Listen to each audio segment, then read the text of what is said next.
بسم اللہ الرحمن الرحیم۔ السلام علیکم۔ آپ دیکھ رہے ہیں ہمارا یوٹیوب چینل۔ اس ویڈیو میں ہم آپ کو بتائیں گے راجہ اننت پال سے معرکہ۔ اسی سال یعنی سن 412 ہجری میں سلطان محمود کو معلوم ہوا کہ ہندوستان کے لوگ قنوج کے راجہ کورا کے خلاف ہو گئے ہیں اور چاروں طرف سے اس پر لعنت و ملامت کی جا رہی ہے۔ یہ مخالفت اس حد تک بڑھی کہ کال نجر کے راجہ نندا پال نے قنوج پر حملہ کر دیا کہ کورا نے سلطان محمود کی اطاعت کیوں قبول کی۔ اس حملے کا نتیجہ یہ نکلا کہ راجہ کورا قتل کر دیا گیا۔ محمود کو جب معلوم ہوا تو اس نے کثیر لشکر فراہم کیا اور بہت سے ساز و سامان کے ساتھ راجہ نندا سے انتقام لینے کے لیے ہندوستان کی طرف روانہ ہو گیا۔ مسلمانوں کا لشکر جب دریائے جمنا کے کنارے پہنچا تو راجہ اننت پال کا بیٹا جو محمود سے کئی بار شکست کھا چکا تھا، راجہ نندا کی مدد کے لیے محمود کے راستے پر حائل ہوا۔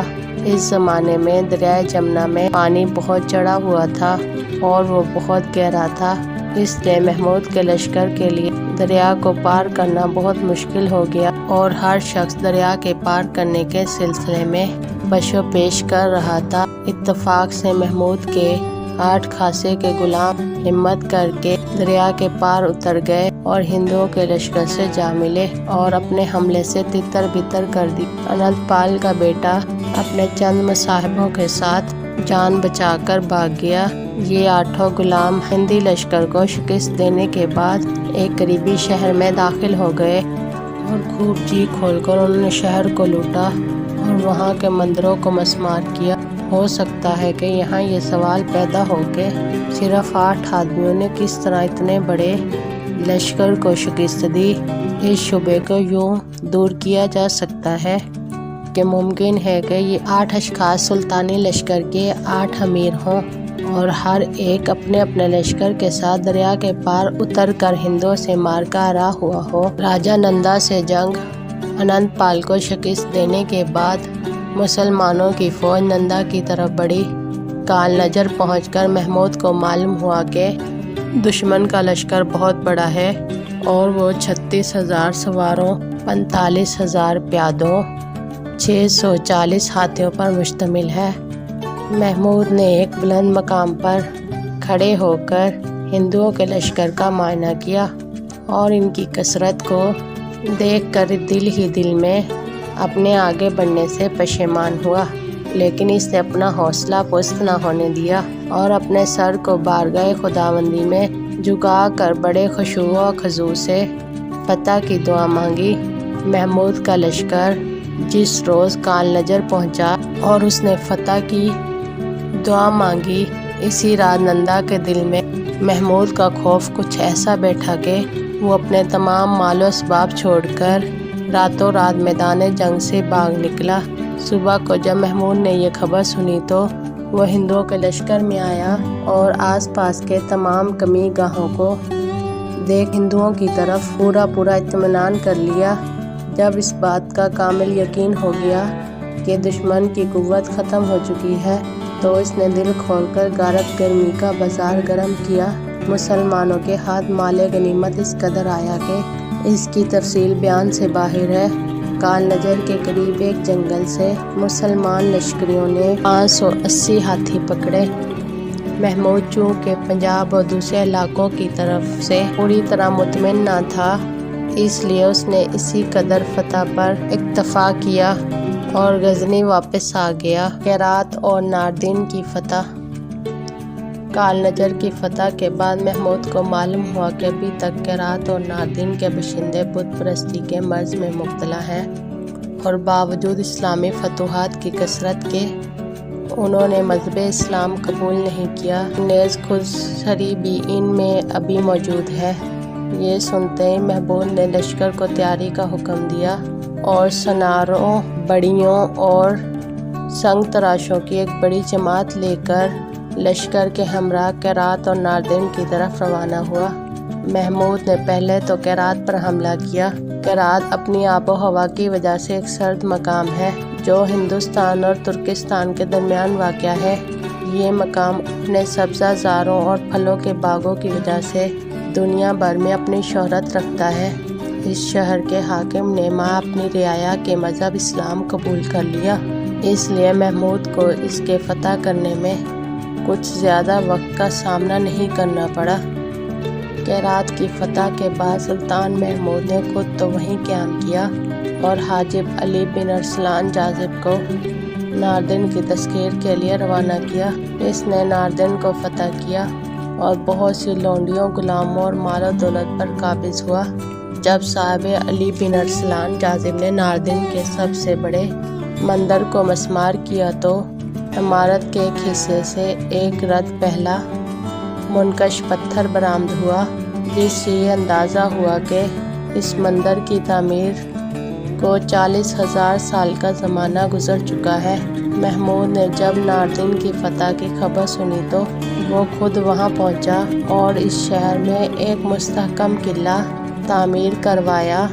اس مقام کی حکومت اس نے علی بن قدر سلجوقی کو سونپی اور خود غزنی واپس آ گیا۔ لاہور کی فتح سن 413 ہجری میں سلطان محمود نے اپنی عنان فتح کو کشمیر کی طرف موڑا اور نواں کشمیر میں پہنچ کر لوہے کوٹ کے قلعے کا محاصرہ کر لیا۔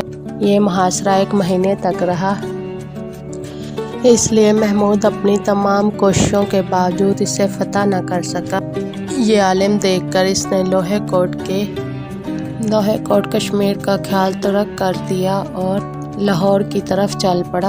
لاہور پہنچنے کے بعد اس نے خود تو شہر میں ہی قیام کیا، لیکن اپنی فوج کو متعدد حصوں میں تقسیم کر کے شہر کے مختلف حصوں میں غارت گری کے لیے روانہ کیا۔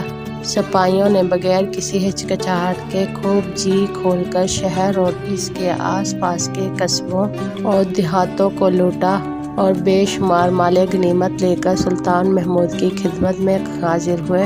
کمزور اور ضعیف راجہ اجمیر کی طرف بھاگ گیا اور وہاں کے راجہ کے سائے میں پناہ لی۔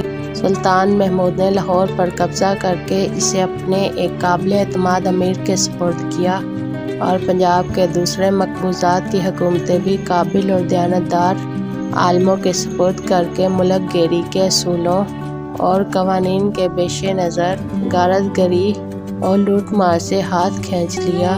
لاہور میں اس نے ایک بہت بڑا لشکر متعین کیا اور اس ملک کے تمام حصوں میں اپنے نام کا خطبہ اور سکہ جاری کرانے کے بعد اس نے موسم بہار کی ابتدا میں غزنی کو واپسی کے لیے اپنا رخت سفر باندھا۔ راجہ نندا پر لشکر کشی سن 413 ہجری میں سلطان محمود نے ایک بار پھر راجہ نندا کے ملک پر حملہ کرنے کا ارادہ کیا۔ اس سلسلے میں جب وہ قلعہ گوالیار کے قریب پہنچا تو طمع نے اس کو اس قلعے کا محاصرہ کرنے پر مجبور کیا، لہٰذا اس نے ایسا ہی کیا۔ جب محاصرے کو 4 دن گزر گئے تو اس قلعے کے راجہ نے اس شرط پر محمود سے صلح کی درخواست کی کہ وہ 35 ہاتھی محمود کی خدمت میں بطور نذرانہ پیش کرے گا۔ محمود نے اس درخواست کو قبول کر لیا اور صلح کر لی۔ گوالیار کے راجہ سے صلح کرنے کے بعد سلطان محمود راجہ نندا کے ملک یعنی کال نجر میں پہنچا۔ راجہ نندا نے بھی 300 ہاتھیوں کی پیشکش پر صلح کی درخواست کی۔ محمود نے اس درخواست کو قبول کر لیا اور اس سے وعدے کے مطابق 300 ہاتھی طلب کیے۔ راجہ نندا نے محمود کے لشکر کا امتحان لینے کی غرض سے 300 مست ہاتھی بغیر کیل بانوں کے قلعے سے باہر نکال کر جنگل میں چھوڑ دیے۔ محمود نے اپنے ترک لشکروں کو حکم دیا کہ وہ ان ہاتھیوں کو پکڑ کر ان پر سوار ہو جائیں۔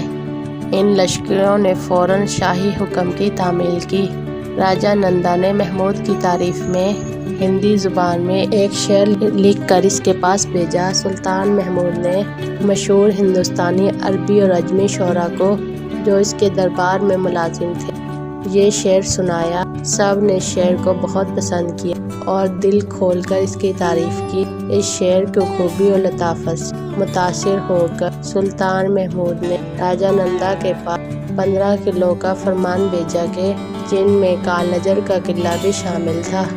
راجہ نے اس فرمان کے شکریہ کے طور پر بہت سے بیش قیمت جواہرات اور دوسری گراں قدر اشیاء محمود کی خدمت میں پیش کی۔ راجہ نندا کے اس خلوص سے سلطان محمود بہت خوش ہوا اور اس سے کسی قسم کا تعارض بغیر اپنی دارالسلطنت غزنی کو واپس چلا گیا۔ بلخ میں محمود کا ورود۔ سن 415 ہجری میں سلطان محمود نے اپنی فوج کی جانچ پڑتال کی۔ حساب کرنے سے معلوم ہوا کہ اس سپاہ کے علاوہ جو مملکت کے مختلف حصوں میں پھیلی ہوئی ہے، محمود کے پاس 54,000 سوار اور 300 ہاتھی ہیں۔ محمود نے اس فوج کو مرتب کیا اور بلخ کی طرف روانہ ہوا۔ اس زمانے میں ماورن نہر کے باشندے علی مگین کے ظلم و استبداد سے تنگ آ کر فریاد و افغان کر رہے تھے۔ اس لیے جو ہی سلطان محمود کی فوج دریائے جیہون کے پار اتری، ماورن نہر کے تمام نامی گرامی امراء اور روسا سلطان محمود کے استقبال کے لیے آئے اور ہر شخص نے اپنی حیثیت کے مطابق بارگاہ سلطان نذرانہ عقیدت پیش کیا۔ یوسف قدر خان بھی، جو سارے ترکستان کا فرمان روا تھا، محمود کے استقبال کے لیے آیا اور بڑے خلوص اور محبت سے ملا۔ محمود بھی اس سے ملاقات کر کے بہت خوش ہوا اور اس کی خاطر تواضع اور مہمانداری میں کئی روز تک جشن مسرت منایا۔ الغرض یہ دونوں حکمران ایک دوسرے سے بڑے خلوص سے ملاقات کرنے اور تحفے تحائف پیش کرنے کے بعد رخصت ہوئے۔ علی مگین کو جب سلطان محمود کی آمد کی خبر ملی تو وہ ڈر کے مارے اپنا ملک چھوڑ کر بھاگ گیا۔ محمود نے اپنے چند قابل اعتبار آدمی اس کے پیچھے روانہ کیے، جنہوں نے اسے گرفتار کر کے بارگاہ سلطان میں پیش کیا۔ محمود نے علی یگین کو پابہ زنجیر کر کے ہندوستان کے قلعے میں نظر بند کر دیا اور خود غزنی واپس چلا گیا۔ اگلی ویڈیو میں ہم آپ کو بتائیں گے فتح سومنات۔ ویڈیو اچھی لگی تو لائک اور سبسکرائب کریں۔ شکریہ۔